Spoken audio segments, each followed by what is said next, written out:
এখন সংবাদ মেল দুৰ্নীতিভাৱে জনজাতিকৰণক ললিপপ বুলি কৈছে নিৰ্বাচন। তেওঁলোকে চবকে ললিপপ বুলি কৈছিল। এই যেতিয়া 10,000 টকা এনাউন্স কৰিছিল তেতিয়াওতো তেওঁলোকে ললিপপ বুলিয়ে কৈছিল। অৰুণোদয় দিওঁতেও ললিপপ বুলিয়ে কৈছিলে।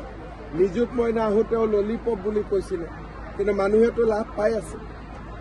এতিয়া বাগানৰ মাটিও তেওঁলোকে ললিপপ বুলিয়ে ক'ব। দুদিন পিছত কাগজে ঘৰ আহি পাই যাব। কোকৰাঝাৰ যি ঘটনা হ'ল ছাৰ, কোনোবা চিঠিখন জড়িত আছে নেকি? এটা আপোনালোকে চিধা কথাত ধৰক, প্ৰতিবেদন দাখিল হৈছে 7টা, আন্দোলন হৈছে 3টা। তাৰ মানে প্ৰতিবেদনখন নপঢ়াকৈ আন্দোলন হৈছিলে। আৰু পঢ়িলে তাত কোনেও বেয়া পাবলগীয়া একো নাই। সকলোৰে কাৰণে আমি যাতে সকলো জাতি উপজাতি আগবাঢ়ি যাব পাৰে তাৰ কাৰণে আমি সুন্দৰ প্ৰতিবেদন এখন দিছোঁ।